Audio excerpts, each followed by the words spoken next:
There is some research around that suggests that every day we make thousands of choices, from basic ones like what we're going to wear and what we're going to eat, to more significant choices like what we're going to study at university, what vocation, what work to pursue in life, who is the right one to settle down with for the rest of our lives. And most of these choices, whether they're big or small, they really matter. Because what we choose each and every day is ultimately what will shape our future lives. This raises the question, how do you know what choices are best for you? How do you know what will enable you to flourish most fully in life? From a Christian perspective, a very simplistic answer to this all-important question is that God will show you. God will show you what is best. Today we pick up the story of the great Abraham, our father in the faith. And the reason we look to Abraham as one of the great models of faith is because he followed where God was leading him. And because he followed that path, because he chose God's path, he not only flourished, but all those around him, all those that God called into his family, also flourished. And that's the first lesson that we learn from the life of Abraham. That our choices, whether they're good or bad, they not only affect us, but they also impact the lives of those around us. Now, how did Abraham know what was the right path to choose? God told him. As simple as that, God told him. And we pick up something of that conversation today in our first reading. The Lord said to Abram, look up to heaven and count the stars if you can. Such will be your descendants, he told him. God told him what the right path to choose was. And where he needed to go if he was going to inherit the great promise, the great blessing of God in his life. And importantly, Abraham was open. Abraham was tuned in to what God was revealing to him. You know, when I look back at my life now, I can see so many little signs throughout my younger years that were pointing me to this vocation as a priest. Right? Now, looking back, I see them. But at the time, I wasn't so conscious, right? I may have sort of been aware of the signs or experienced the signs, but I wasn't able to interpret them. I didn't have the spiritual maturity, right? I didn't have that connection, that openness to God.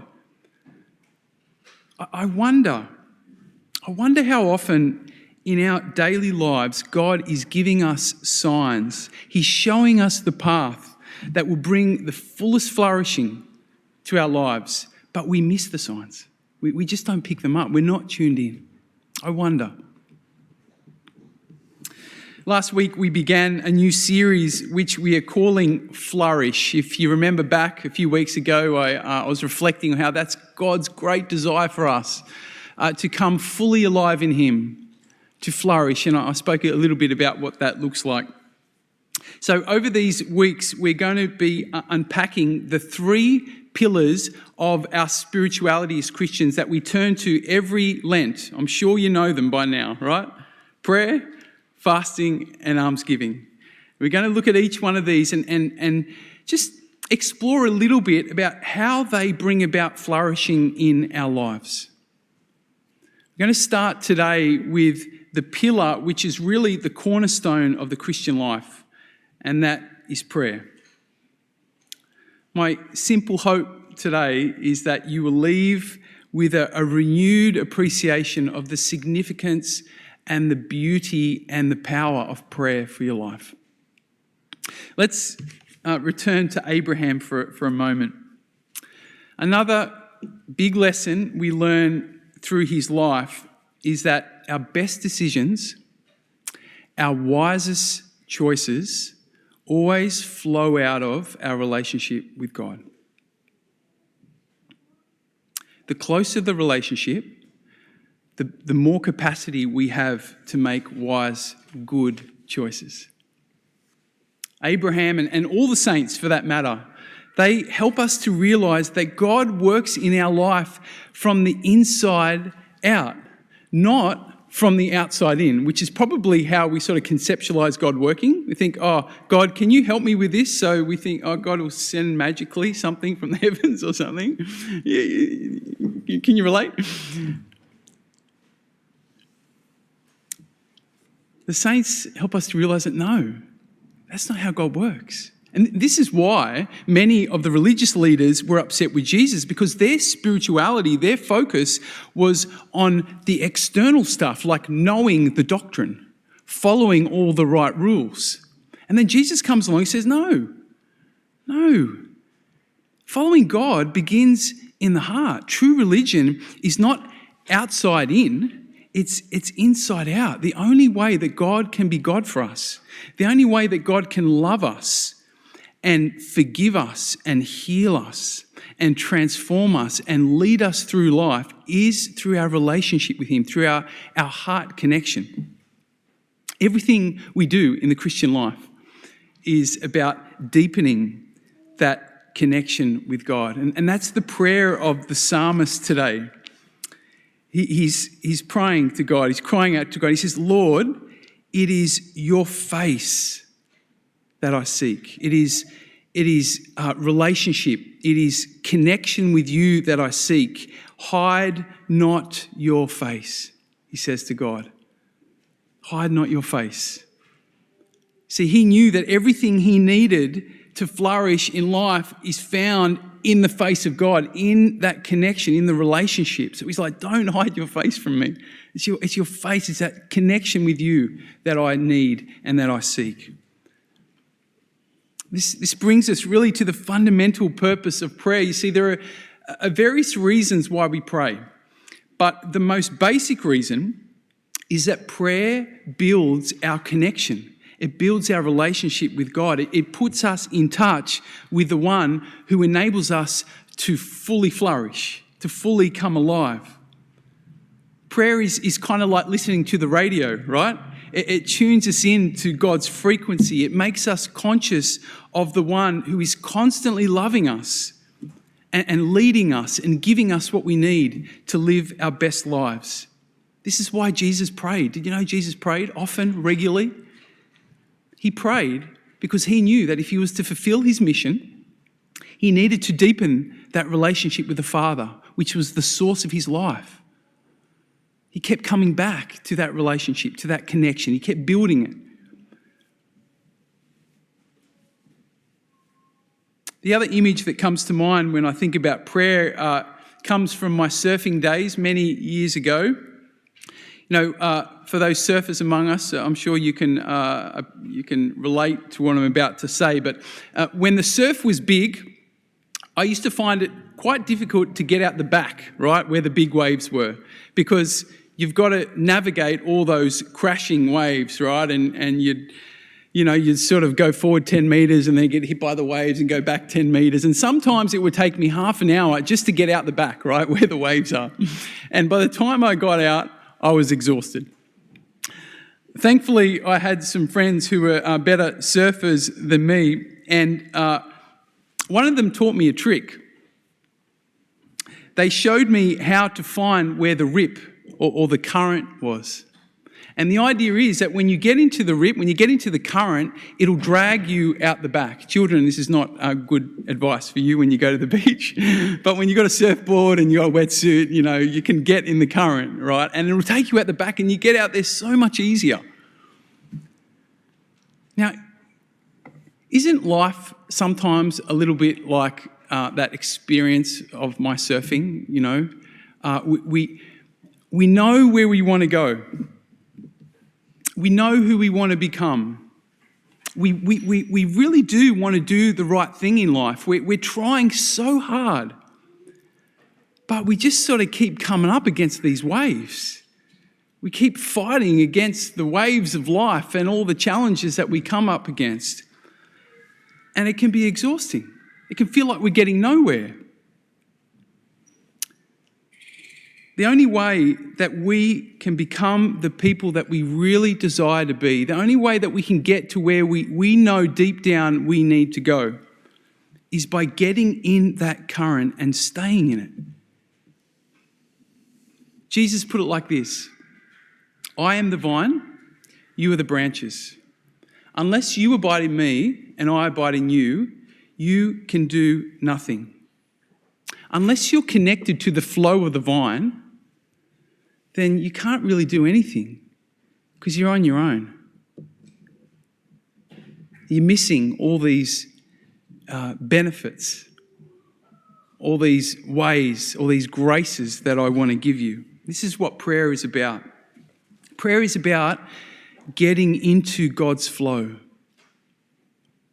getting into the flow of God's Spirit. I was reading recently a little story. An archbishop was sharing about his first experience of meeting Mother Teresa. And he said the first thing that she asked him was, how many hours do you pray every day? And he says, I was a bit taken aback by that, And then he responded and he said, Mother, I thought you would ask me how much charity I do, how much I help the poor. And then he said that she took his hands in her hands and she grabbed them and she looked lovingly in his eyes.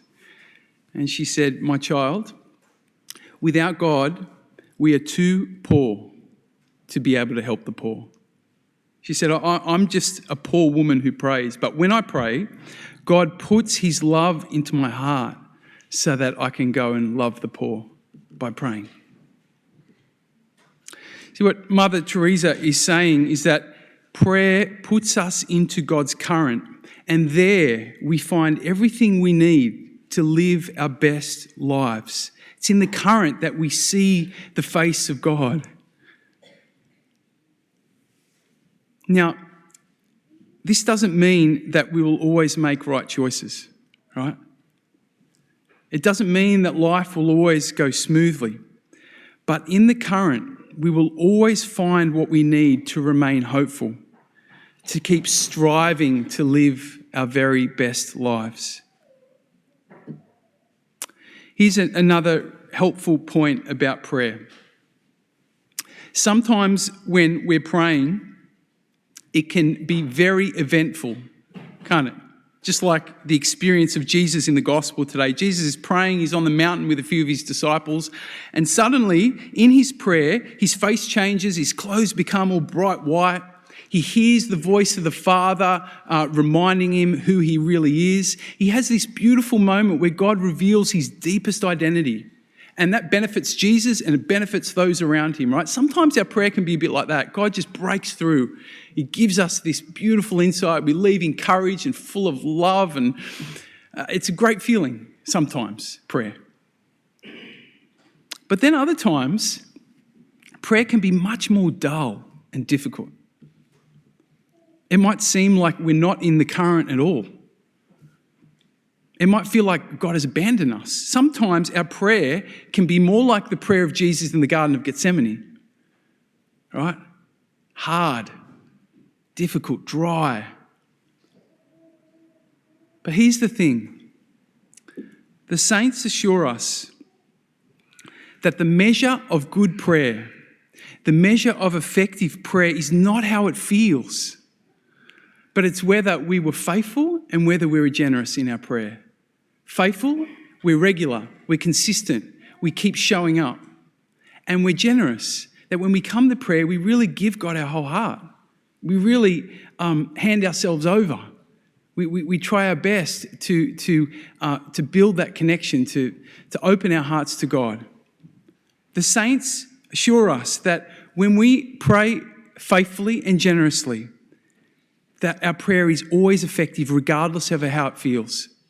And it will always lead to flourishing in our lives. There's so much more we could say about prayer, how to pray, different styles of prayer, but I want to finish by just touching on the essential ingredient to bring to any prayer. This is really the attitude that is at the heart of prayer. Remember the disciples asked Jesus how to pray? And the first thing he says is don't babble. Don't babble when you pray. It's the first thing he says, right? But then he says, when you pray, pray like this. Our Father, who art in heaven, hallowed be your name. Your kingdom come. Your will be done. See, the essence of prayer is about giving ourselves to God with a heart of surrender. However you do that, however you feel led to do that, coming to God and just giving ourselves over as best we can. Jesus goes on, he says, give us this day our daily bread and forgive us our trespasses. Prayer is also about acknowledging our deep need for God and looking to God constantly, which we can do at any time of the day, just turning our hearts to God, recognizing our need for God, looking to God for help, for provision, for guidance. This is really the essence of prayer. I was reminded of a story of the young novice. He wanted to learn how to pray, so he goes to the wise hermit who lives in the forest. And he says, can you teach me how to pray? And so the hermit takes him down to the river and he grabs him by the hair and he holds his head under the water, right? And the poor old novice, he starts sort of thrashing about and struggling and eventually the hermit pulls him up and he's gasping for air, right? And then the hermit says to the novice, when you want God as much as you wanted air in that moment, when you're that desperate for God, that's when you know you're praying. The essence of prayer is really about getting in touch with our desperate need for God. You only need a minute, right? You don't need to babble. You only need a minute. More than a minute is great, much better. But even a minute of recognising our profound need for God, even 1 minute of a true heartfelt surrender is more valuable, is more life-changing than hours of praying from a heart that is not really given to God. Hours of babbling, right?